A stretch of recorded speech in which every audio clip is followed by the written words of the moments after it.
Before the meeting starts, Rob Macy's sent a message. He's got technical issues. Can somebody from IT talk to him and try and sort them out?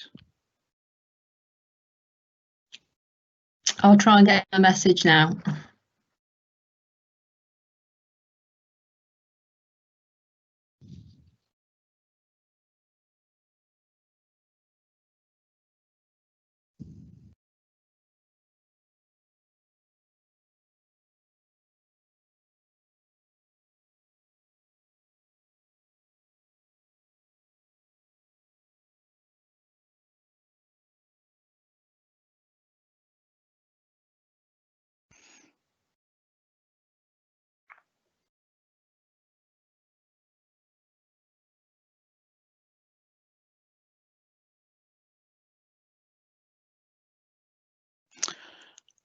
Good day, everyone. It's 1 o'clock, so I'll start the meeting.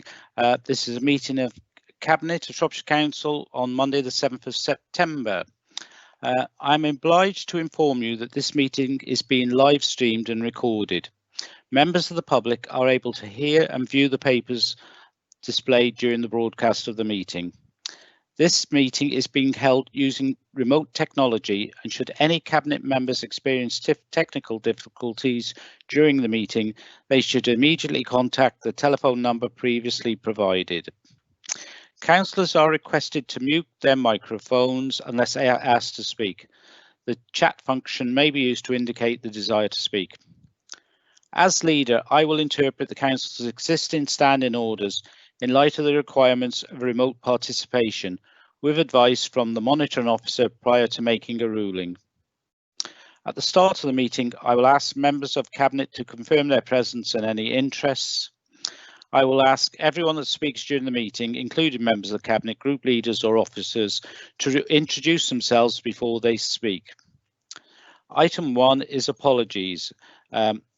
We have apologies from Lee Chapman.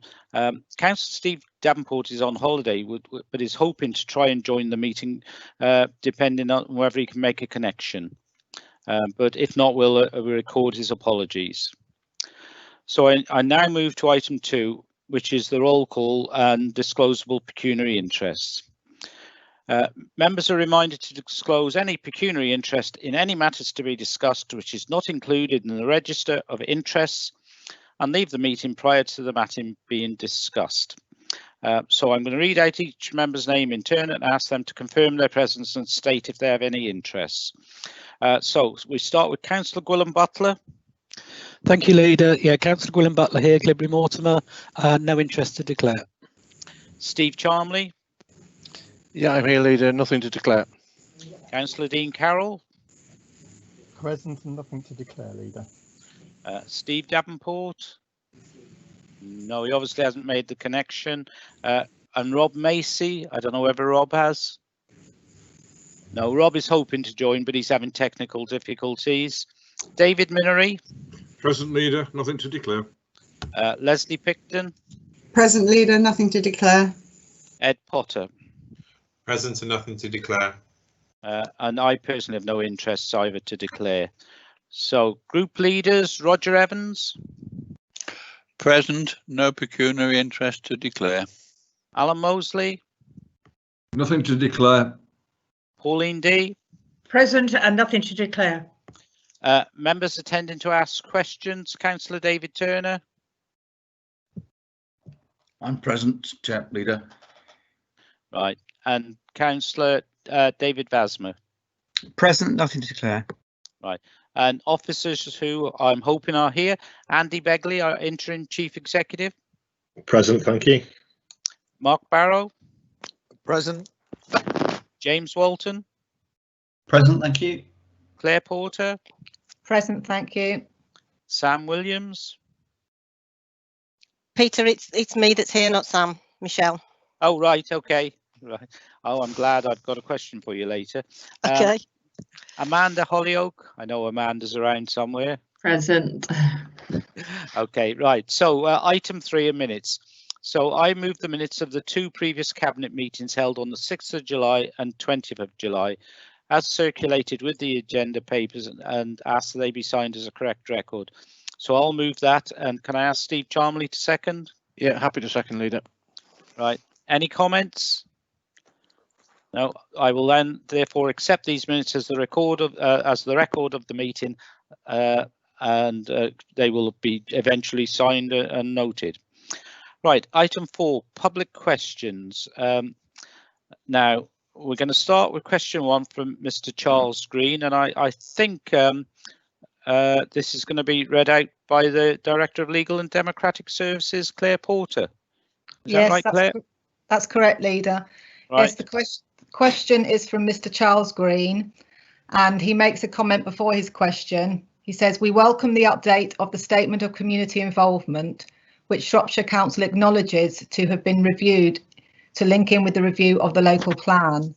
The current Regulation 18 pre-submission draft of the Shropshire local plan is a 341-page document with over 13,000 pages of supporting evidence. The present consultation on it is for only 8 weeks, ending on the 30th of September. The new Statement of Community Involvement is only a 27-page document, yet it is proposed that it will be open for consultation for 12 weeks, extending to the end of November or beyond. The question is, the Statement of Community Involvement has been updated to link in with the review of the local plan. Why are the 2 relevant consultation periods not also linked and proportionate? Why cannot the local plan consultation period be extended to match the end date of the consultation on this updated Statement of Community Involvement?" That's the first question by Charles Green. Right, so can I ask Gwilym Butler, the portfolio holder for Communities, Place Planning and Regulatory Services, to respond? Gwilym? Yep, thank you, Leader. The suggested consultation period for the Statement of Community Involvement, known as SCI, is considered to be appropriate and reasonable. This is in the context of the SCI being subject to a single period of consultation ahead of its proposed adoption by the Council. The current consultation on the draft local plan is the 5th consultation of the plan at the Regulation 18 stage, and this has meant that the public and other consultees have had significant opportunity to input into the plan's preparation in a meaningful manner. The current 8-week consultation now being carried out is additional to the 6-week consultation at the Regulation 19 stage of plan preparation, now scheduled for late autumn 2020 in line with national regulations for plan making. Thank you. Okay, so Claire, do you want to read out question 2? Yes, and again, there's a preamble, Leader, with this, which may help with the question. The updated Statement of Community Involvement says on its page 9 that the Council will aim to provide sufficient information to enable an effective response to any consultation, and on its page 11 that the development plan document stage of consultation must be supported by evidence. However, nearly 5 weeks into the current 8-week consultation on the draft local plan, several items listed as key evidence supporting the key strategic approach in brackets policy SP2 close brackets have still not been published, thereby hindering an effective response to the consultation. The outstanding items listed in my email of the 17th of August are 1. Shropshire Economic Development Needs Assessment 2020, 2. Shropshire Retail Study 2020, 3. Shropshire Authority Monitoring Report current, and 4. Shropshire Implementation Plan. The question is, are these above 4 items of evidence actually in existence yet? When exactly will you be publishing them? And what extra consultation time will you be allowing once you are able to add them to the evidence base? Thank you. Okay, thank you. So I go back to Councillor Gwilym Butler for the answer. Yep. Thank you, Leader. The current draft local plan consultation is supported by a wide range of evidence and information. We have sought to make the vast majority of this available during the consultation period at Regulation 18. The Council will be seeking to make available additional evidence, including the items referred and referenced in Mr. Green's question, as soon as possible within the current consultation period to the 30th of September. All relevant evidence documents will then be available at the Statutory Regulation 19 stage of consultation in the late autumn 2020. Thank you. Okay, thank you. We move to item 5, which is question from members. There are 2 questions. The first one is from Councillor David Turner. Councillor David Turner, are you going to ask your question? I will, thank you, Leader. Councillor David Turner, member from Much Wenlock. The Cabinet Agenda item 7 today seeks support for water management, including flood risk management measures north of Shrewsbury. It continues with the theme of a catchment-wide approach to river management and the development of long-term sustainable interventions. Whilst I appreciate that the thrust of the paper is about fluvial flooding and has a focus on the development of the North West Relief Road, it does appear to be very Shrewsbury-centric. It states that Shropshire Council received claims for February flood-related grants for 438 residential properties. Some of these were from Much Wenlock, where homes flooded again. The impact of fluvial flooding in Much Wenlock poses a risk to life and property. 64 properties in the town were flooded in 2007. And the 2017 flood alleviation scheme has provided only a partial solution. Would you therefore please ensure that the consultation covered under item 7 gives careful consideration as to how the proposed measures will mitigate the impact on Much Wenlock, provide downstream protection for those properties alongside the fast-flowing Farley River, and avoid contributing to flooding of the Severn from Buildwas through Ironbridge, Bridge North and further south? Thank you. Okay, thank you. I'm going to ask Councillor Rob Macy to answer if he's available. Have you managed to join us yet, Rob? No, so therefore I'll provide the answer. Can I thank Councillor Turner for raising the point that whilst the paper does focus on the River Severn and in particular the relationship with the Shrewsbury North West Relief Road, I would like to reassure Councillor Turner and all our communities affected by flooding that a full assessment of those needs is being prepared and will be brought forward as part of either a strategy for the River Severn catchment or the Council's own highways and drainage capital programme. I can also confirm that the areas highlighted will form part of those assessments. So that's the response, and hopefully that will happen quite soon. Thank you, Leader. And would you be kind enough to ensure that I get a copy of that, please?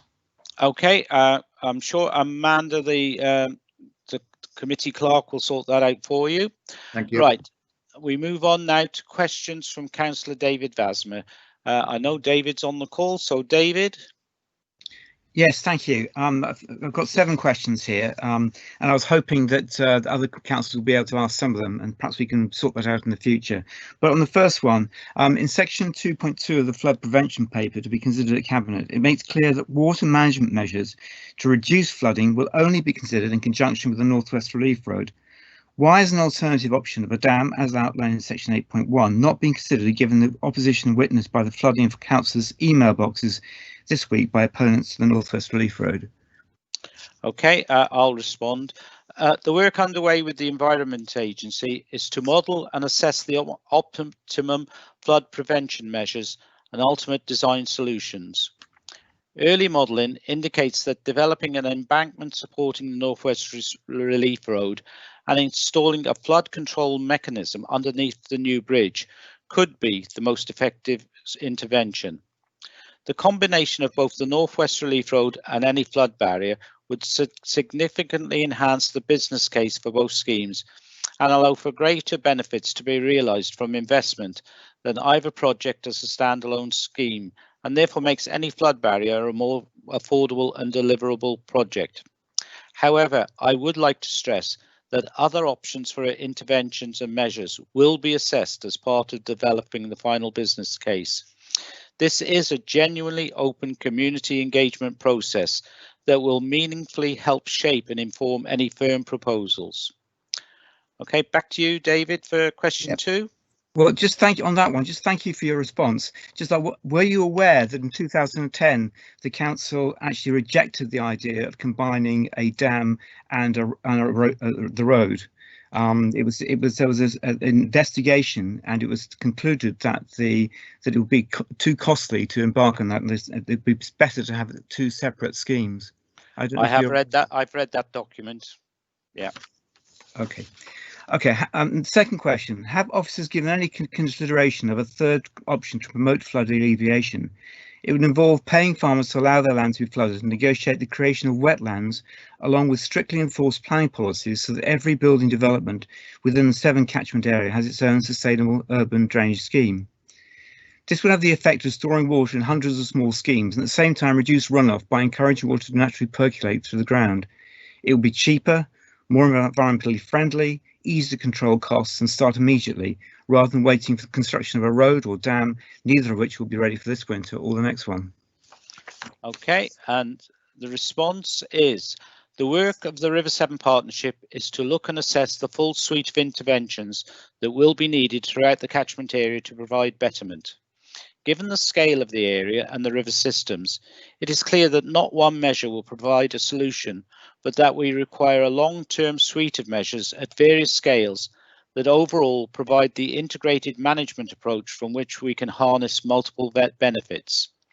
As part of this holistic approach, the River Severn Partnership has been allocated 5.4 million for carbon offsetting, slow the flow, and natural capital projects, and all of these interventions will form part of the final solution.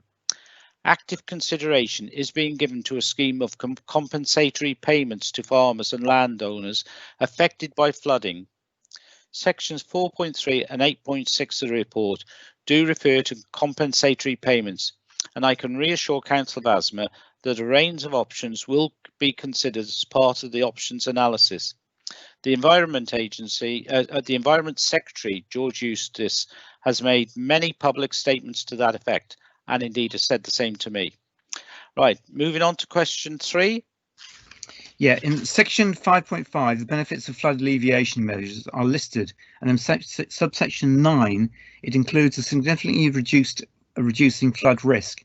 Can that be quantified? And has the idea of erecting barriers which were successful in protecting Frankwell being considered along Smithfield Road? In response, the design ambition for any future scheme is that it should provide a 1 in 100-year flood alleviation protection, particularly when considering the projected future river level rises. Against climate change impacts and projected river level increases, none of the existing measures currently in place are likely to be effective over the longer term. The new National Flood Risk Management Plan sets out the need to look towards a longer term future and recognises that we need to deliver innovative actions to resilience in local places and make greater use of nature-based solutions. It recognises that it is not always cost-effective solutions to try to protect urban areas with barriers. The likely cost would be many times the cost of this scheme, plus there is an ongoing deployment cost to erecting and dismantling barriers every time there is a flood event, which would cost millions. That said, if this scheme were to be completed by 2027, then some short-term measures will need to be considered in the meantime, and this is also part of the work being considered by the Environment Agency and the wider River Severn Partnership. If a scheme to control the flow of the river were to come forward whilst the intermediate benefit area would be Shrewsbury and its surrounding area, some flood risk benefits would be recognised all the way down the Severn to Worcester, with nearly 3,000 existing homes benefiting from the standard of protection outlined. Right, so moving on to question 4, David. Thank you. At previous cabinet meetings, we were told a business case and planning application for North West Relief Road will be submitted by the end of July. That has not happened. Can we assume that, given the likely reduction in traffic following the impact of COVID-19, a convincing business case could not be presented, and the officers have therefore added a flood prevention element so the council could access capital funding for improved flood risk management? I totally disagree with the insinuation of opportunistic environmental benefits. Can I draw it to Councillor Vasma's attention to the fact that the River Severn Partnership was formed in September 2019 to bring policy and decision makers together to develop future sustainable water management options. In making the £40 million grant award earlier this summer, Government recognised how we in Shropshire are leading the way nationally in developing a holistic approach in infrastructure investment. Clearly, if we could have secured all the money in one go, we could have announced a complete set of proposals. The current proposal is that a revised hybrid planning application for the North West Relief Road will be submitted, which covers the entire road in full and with water retaining embankment as outlined, leaving the detailed design as a reserved matter. Right, moving on. Question 5. In the flood alleviation paper, there appears to be very little consideration of the overall environmental impact of the proposals, other than a vague commitment to a water-based leisure resource that includes natural wildlife and habitat between Shrewsbury and Oswestry in sections 2.3 and 5.6 and wetlands in 7.3 to 7.5. Will consideration be given to negative environmental impacts and proposals for their amelioration? Any future proposal will be focused on delivering overall net environmental gain. Whilst the flooding and climate change challenges mean flood risk management is naturally a key driver, any proposal will also need to look at to provide wider environmental benefits. The River Severn Partnership includes a wider range of environmental partners and input of groups such as Shropshire Wildlife Trust and Natural England, and it will be extremely important in agreeing the final solution. Moving on, question 6. In section 7.6, the flood prevention paper says the creation of wetlands increases the environmental benefits of the North West Relief Road and concludes that the North West Relief Road is a key enabler to this work. But this is directly contradictory in section 8.1, which says that the second option involves constructing a physical dam, which would also create new wetlands, so therefore an NWRR is not a key enabler. Can a record of this mistake be placed in the Cabinet minutes of this meeting? I think, Councillor Basma, you are confused, as there is no mistake or contradiction. I've already set out that whilst there is a preferred option, a range of options and mitigations will be considered in full. That does not contradict that at this stage, joint development along the construction of North West Relief Road is be considered a preferred model, offering many construction efficiencies. The flow of the river is continually changing, and some of the areas of land might only be affected at times of peak flooding times. Right, now question 7 was submitted by David Basma, but I believe Councillor Roger Evans wishes to ask it. So, Roger, are you available? Thank you, Peter. Yes, I did. And David, as secretary for the group, submitted a number of questions on behalf of a number of individuals, including myself. To read out the question, given the government's policy of encouraging people to return to their workplaces, will the council now encourage staff to return to work in their offices? Is it true that some staff have not been allowed to work from their offices for up to 4 days out of 5, even if conditions at home were not suited to home working? Right, following the decision not to refurbish Shire Hall, we are required to restrict the total number of staff who can access Shire Hall at any one time to ensure that we are complying with fire regulations. In addition, to make Shire Hall COVID secure and taking into account the government requirements for social distancing, we have had to reduce numbers further and prioritise the staff that come to Shire Hall. We are able to offer access to Shire Hall and other administrative buildings for essential staff who cannot work from home or due to their role require access to equipment. We will, however, shortly be providing additional bookable space for a limited number of employees to work within Shire Hall and other administrative buildings, which will allow employees more flexibility than they have had over the last 5 to 6 months. We appreciate that it has been a difficult time for employees who have been working from home and continue to provide the council services, and we are working with managers and their teams to work out how this work will work most effectively. We are also working up a package of support to staff to assist with working from home arrangements. However, any employees who are having difficulties should speak to their line manager for support. Okay, now that's the end of the questions. Yeah, I have a supplementary, please, Peter, if I may. Well, just quickly, because I've been quite generous with questions. All right. No, I understand that, but it is certain staff have contacted me and my colleagues in saying that they have been instructed they are not able to go into the Shire Hall to do any work at all. What you're saying is that staff can come in, they just need to make arrangements with their line manager to enable that to happen, because some staff live in areas or environment which is not conducive to their good working. So there is a difficulty in some staff working from home. End of supplementary. I would therefore say either encourage those staff to either contact me or the interim chief executive, Andy Begley, for us to look into the situation. Thank you. Okay, right, so that's the end of item 5. We move to item 6, which is scrutiny items. I believe there are no scrutiny items. So we then move on to item 7, the River Severn Partnership Shropshire Flood Prevention. I'm going to ask Councillor Rob Macy to introduce the item and then we'll go from there. Right, I think Rob is available now. Rob, are you okay? Yeah, thank you, Leader. And just to confirm, I haven't got any disclosable pecuniary interests that I'm aware of as well. Okay, thank you. Yes. Cover that up.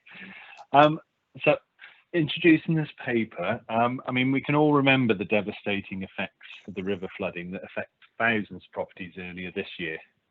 We recognise something has to be done to help address the situation, especially in the light of predicted increases in the number and severity of weather events that lead to the floods and the predictions for subsequent increases in average river levels. Many communities within Shropshire have wrestled with the impact of flooding for generations, and over time, many potential solutions are being put forward. We also recognise how, however, any potential measures to address this will impact on some people more than others. So we're particularly keen to start a process of engaging people and businesses along the route, but especially those negatively affected.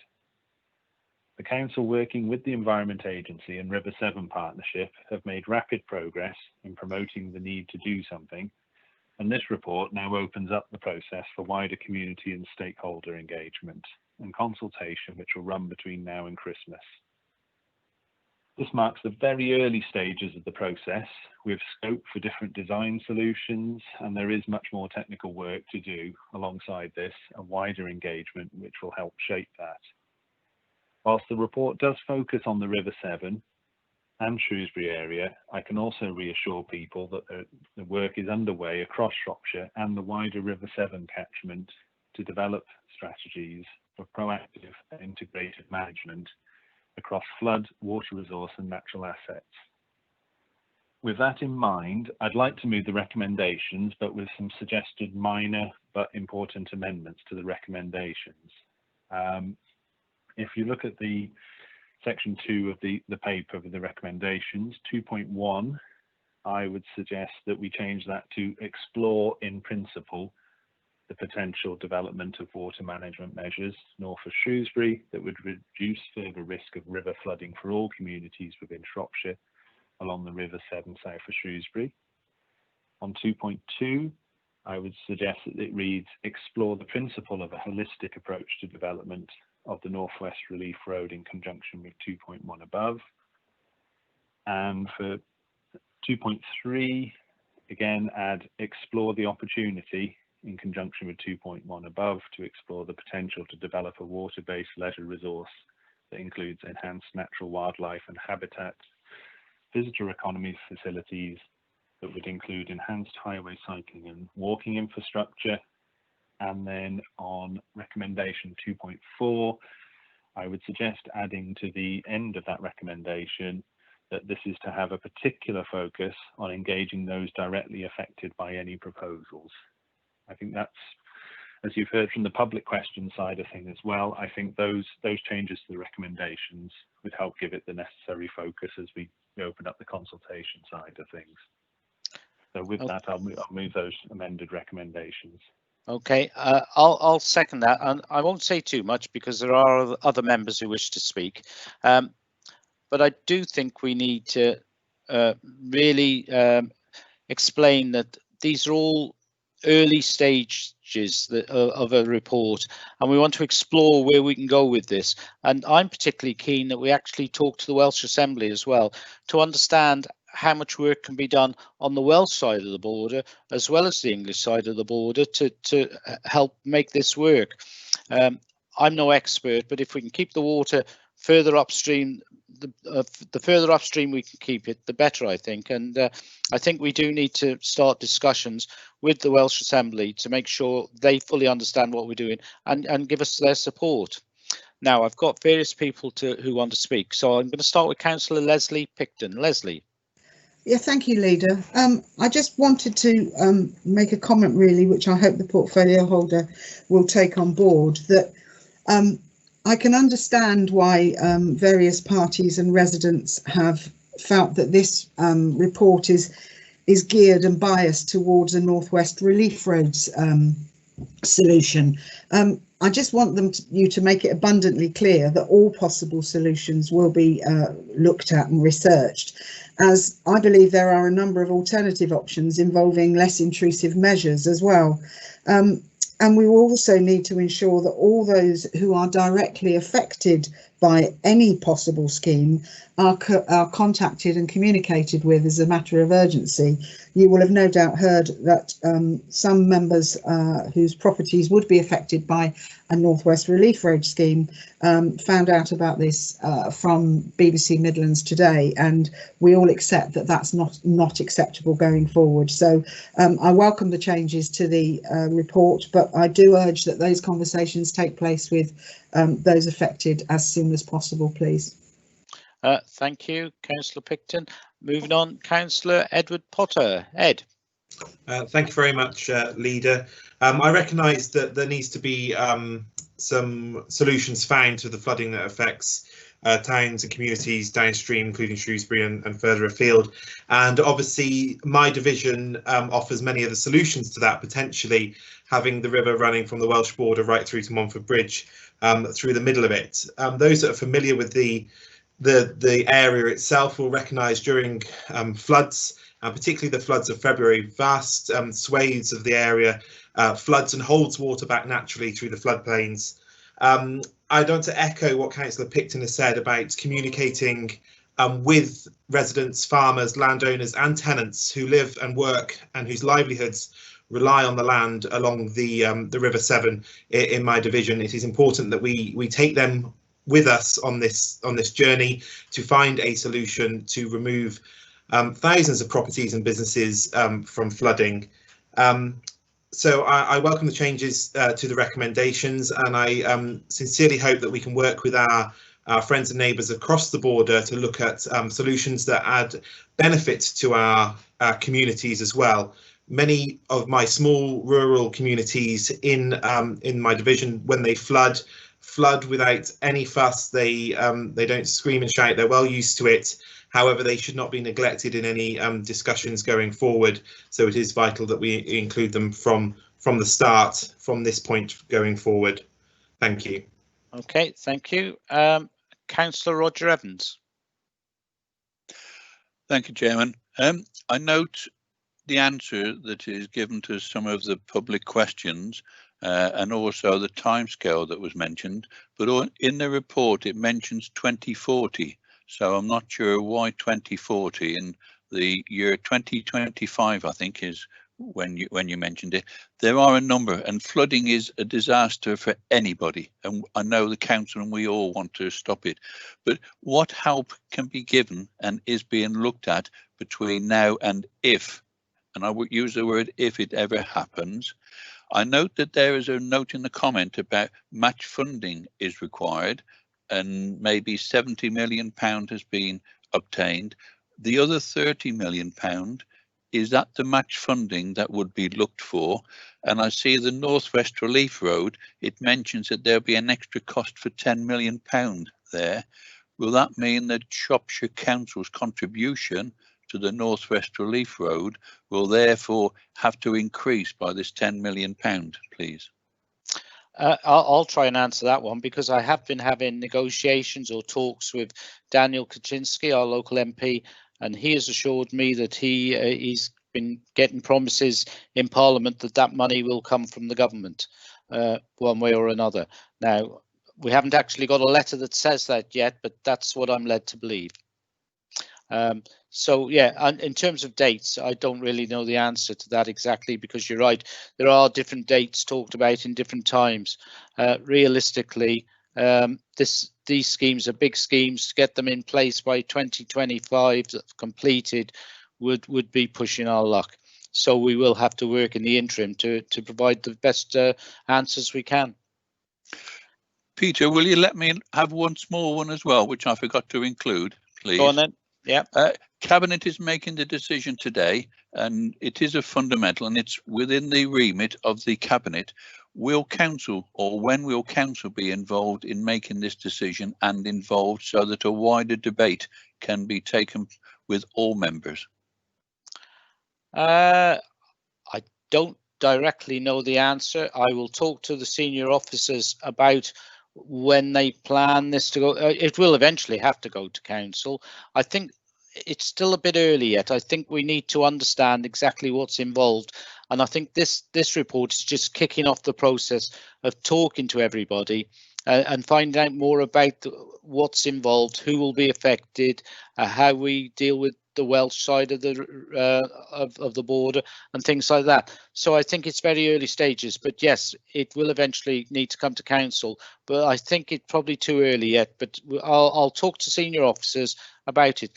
I suppose the only other thing I can suggest is whether this is an item for a scrutiny or committee, and I'm sure if you requested that, something could be arranged.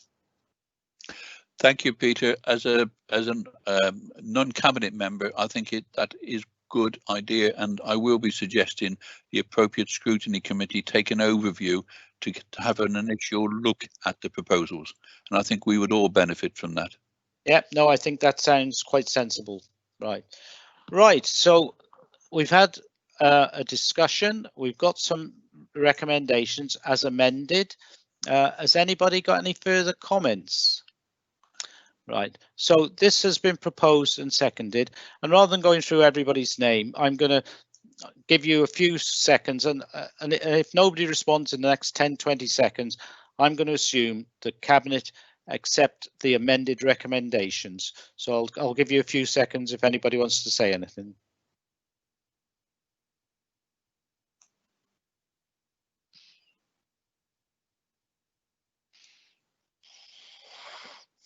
No, that seems all quiet. So those recommendations are accepted by Cabinet and will be acted upon. Right, moving on then to item 8, Statement of Community Involvement. And I'm going to ask Councillor Gwilym Butler to introduce this item.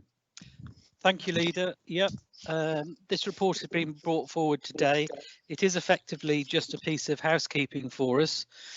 We have to review the Statement of Community Involvement at least every 5 to 6 years. This is the start, and I'm asking you to approve the recommendations so we go out for a 12-week consultation. The proposed changes are mainly around other planning law which has changed during the last time we did the consultation, and that is central government law, and we need to bring our actual statement in line with theirs. So I'll simply move the recommendation that we are happy to go forward with the consultation. I urge anybody who has interest in this to answer the consultation, and I look forward to bringing the final report back to Cabinet in 3 to 4 months. Thank you, Chair. Okay, thank you, Councillor Butler. I think Councillor Leslie Picton was going to second this. Leslie? I am, Leader. Happy to second. Right. Anybody got any comments? It's a pretty straightforward report, so nobody seems to be saying anything. So it's been moved and seconded, and I'll do like I did with the last item. I'll give you a few seconds if anybody objects, and if not, we'll assume that it's agreed.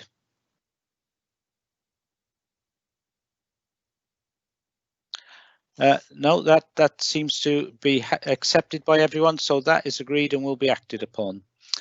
We move on to item 9, transfer of apprenticeship levy funds 2020-2021. Now, this was going to be presented by Councillor Lee Chapman, who's given his apologies. So I'm going to propose this, but I'll give a simple explanation, but I'm then going to ask one of the council officers, Michelle Leaf, to give a bit more detail. But my understanding is that we haven't spent all of our apprenticeship levy, and that we're proposing that 25% of it be used by other people. And I think that's a reasonable assessment of the situation. But Michelle, can you sort of expand on that a little bit? I can do, Leader. It is up to 25%. It's not a given 25%. So if we had an increased requirement over the period, then we could spend that fund first across Shropshire Council and our maintained schools. The real reason for putting this forward is if we are unable to spend it, and we don't put forward a transfer possibility, then we lose the money. And actually this is about saying that apprenticeships are valuable to us and valuable to people in Shropshire. So rather than it going back into the central government pot, we're asking Cabinet to agree to a transfer of up to 25% of the 2021 funds. Okay, thank you very much, Michelle. Right, can I ask for a seconder? I think David Minery was going to second this. Yes, Leader, happy to second this. Fully support the idea. The last thing we want to do is to be sending any money back. Oh no, we're not sending the government any money. They need to send us a bit more. Right, so again, has anybody got any comments on this item? In that case, I'll do like I've done the last couple of times. I'll give a few seconds for anybody to say they don't agree, but other than that, I'll assume it's agreed. Right, all quiet. So I'll suggest that we've agreed that and that we will act on the recommendations. So moving on to item 10, Q1 performance report. And again, this would be Lee Chapman, but as he's away, Steve Charmley is going to introduce the item. Steve. Thank you, Leader. I'll certainly try.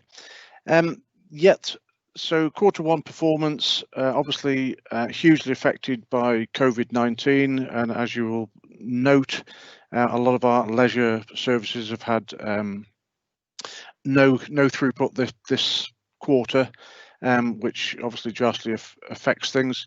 It is good to see, however, that key services such as planning and curbside collections have been maintained, and then obviously numbers of vulnerable children have also been affected. So this quarter's results are very skewed by the effects of COVID, but with that I shall move it and move on. Right, I'll second it, and I may speak later, but at the moment I've got Councillor Roger Evans wishes to speak. So Councillor Roger Evans. Thank you, Chairman. My only comment, it will be going to scrutiny, so any comments can be picked up there. But I note in the report that the claimants have increased by 5,270 or 60%, and I think is something that we all need to take note of and see any ways that we can help reduce that and improve what Shropshire residents are actually able to do and afford to do. Thank you.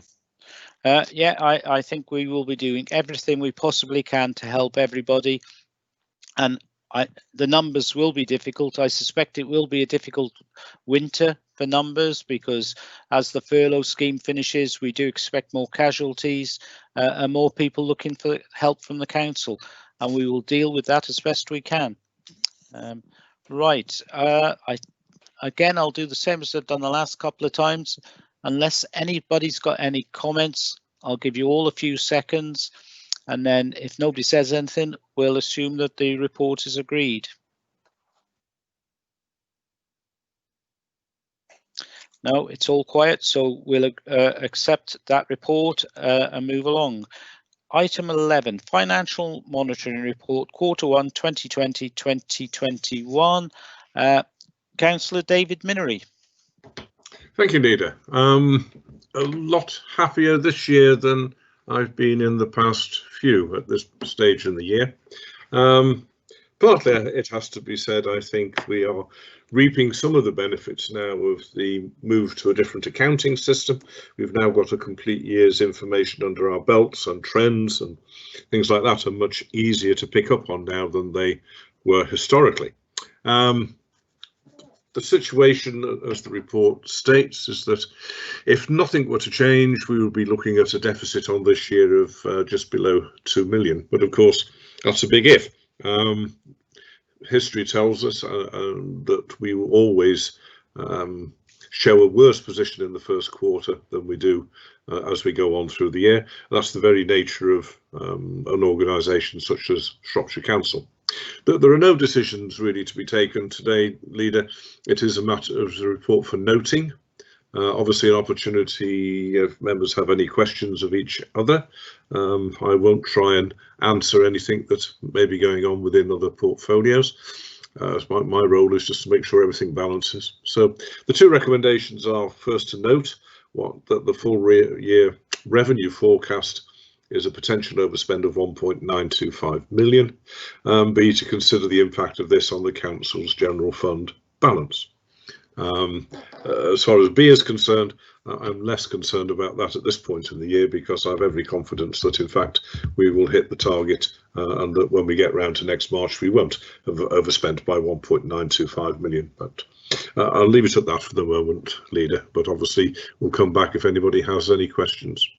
Okay, I'm happy to second. I would stress that I have been making my feelings known to the corporate directors that I am looking for a balanced budget this year, and I do know that that relies on savings that are in the system that maybe will push us at times, but we are going to deliver the savings we need to make sure that situation is delivered.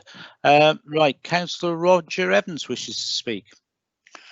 Thank you, Peter. Again, it'll be going to scrutiny. I'm making that assumption. So it's a general question, and that's on page 4 and 5 of the report itself. And that is that the forecast impact of COVID-19 is additional cost for the council of 26.4 million in this current year. And then in 4.6, it says estimated the council may be able to claim approximately 5.4 million additional un-ring-fence support. I'm trying to catch the two together, plus the grants that we've had off government. What is the net expected cost to the council for COVID up on the information that is known at present? I'll ask David Minery to respond, or James Walton, but if I have read the reports correctly, I think it's just under £2 million extra cost directly to the council after we take on board all the grants and everything else that's in place. I don't know, David, have I assessed things right? Yes, Leader, that's pretty close to my understanding too. The one thing that is dangerous to do is to try and merge the two figures that have just been mentioned, because one is additional costs to the council and the other one is a shortfall on income, and they're two entirely different things because we have to account for them separately. We don't run net budgets in that sense, so it's not straightforward to try and compare the two. But yes, we are looking at the present time that it could be a net of around 2 million. However, we are still remain confident that government will ultimately meet the vast bulk of the costs, or the additional costs that we have. I don't know if James wants to add anything to that. Okay, James, any comment? I'm happy to comment just to confirm that we've received 20 million, just over 20 million pounds worth of grant that's unring fenced. The 5.4 million pounds in terms of income compensation we haven't yet received, because that's based on claims, that's based on working our way through it. So yeah, we've got estimates of cost, estimates of what that income is, and at the moment estimates of what that income coming in would be. So it's just about balancing all of those and keeping a close eye on that over the coming months. And obviously if things develop in a more general sense in terms of COVID, then that will completely change those figures altogether. Okay, Peter, can you let me come back in? Yeah, please. Okay, and It is about the income to the council. Recent government papers stipulate what sort of income government would cover. So have we any information at the end of Q1 how much income Shropshire Council has not received due to COVID and other reasons, over and above the 5.4 million that we have put the claim in for, please? James, are you able to answer that, or do you want to give a written response? Thank you, Chair. If I can give, it'd probably be better if I gave a written response. I mean, it will be a response as at this point in time.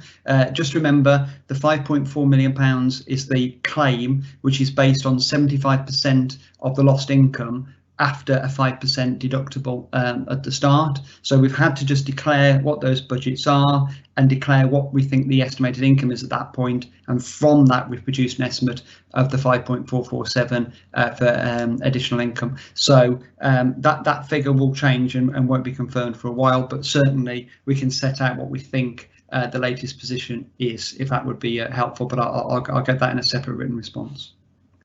Okay, right, thank you. I can see you're itching to say something, Roger. I'll give you 10 seconds. Okay, thanks for that, but it is 75% of what we could claim, but there are other income that has been lost which we are unable to claim for. So it was that total figure that I was interested in, please. Okay, we'll try and provide you with some figures. Right, David, do you want to come back at all on this? Are you happy? No, I think that's sufficient, Peter. As Roger said, it will be going off to scrutiny and will be looked at in a lot more detail than we need to do today. So I'm content. Okay, thank you. Right, I'll do the same as I've done the last couple of times. I'll give people, 10-20 seconds if they wish to comment on this, or if not, we'll assume that this report is accepted.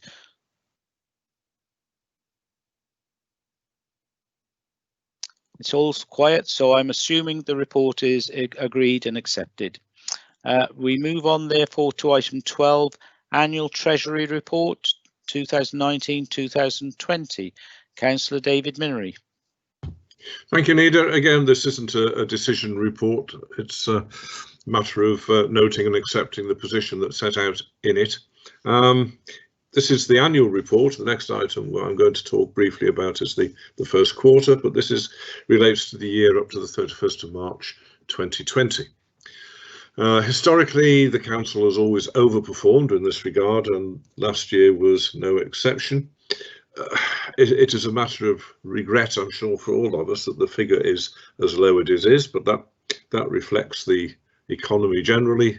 Interest rates are at rock bottom, therefore the likelihood of earning vast sums of money from investments is just not there, because obviously we have to take real care. We have to make sure that we only use the highly recommended and highly safe areas for our money, and they do not produce very much income. Nevertheless, the internal Treasury team have outperformed their investment benchmark by 0.42% in 2019-20. And overall, the Treasury team have delivered an underspend of 3.75 million compared to budget. Although, has to be acknowledged, part of that was not cash, it was due to an adjustment of the MRP, the minimum revenue provision for last year. But as I say, it is a matter for information, really, Leader, but I'm very happy to move it. I'll formally second. Any comments? It's all quiet, so I'll give everybody a few seconds, and if nobody says anything, we'll agree the report. No, right, we agree the report then. Thank you. We move on to item 13, Treasury Management Report Q1 2021. David. Yes, thank you, Leader. This again, there is no real decision here. It's a matter of noting the position. It's rather a curious one in this. If members have read paragraph 1.2, they will see right at the end of that paragraph there's a comment that the 7-day benchmark rate against which we measure for 2021, first quarter of 2021, is actually a negative figure of 0.04%. We are. I think in some areas it's already happening that banks are not giving any interest at all. They're actually charging customers for holding the money for them. It's only going to get more difficult for us as we go forward, and it is important that wherever we can, we don't have the money sitting in the bank but have it earning us some money somewhere else. And of course we do take those opportunities as and when they arise. However, for the first quarter we did receive an additional almost £400,000. Again, our internal team is overperforming. Well, not overperforming, it's performing as I would expect them to perform, but in terms of their peers around the country, they are overperforming, and I think we ought to just it would be remiss of me if I didn't note my appreciation for everything that they've done, not only for the last 12 months but at this first quarter as well. If there's any questions, I'll try and deal with them, but as I said, it is as it is. It's a noting report rather than a decision report. I formally move. Okay, thank you, David. I'll formally second and ask if anybody wishes to speak. So I'll give everybody a few seconds. If not, we'll accept the report. No, I think we've accepted that report, so thank you very much. We move on. Item 14, exclusion of the press and public. So I propose that in accordance with the provisions of Schedule 12A of the Local Government Act 1972 and paragraph 10.43 of the Council's Access to Procedure Rules, the public and press be excluded from the meeting during consideration of the following items. So I'll move that. And I'll ask the Deputy Leader, Steve Chalmley, to second it. Yeah, seconded, Leader. Okay, and again, I'll give everybody a few seconds if they wish to object, but if there's no objections, we will carry on and do that. No, there doesn't seem to be any objections, so we've agreed that, and then we'll pause now to allow the officers to do whatever they have to do to move the press and public out of the public part of the meeting. Right,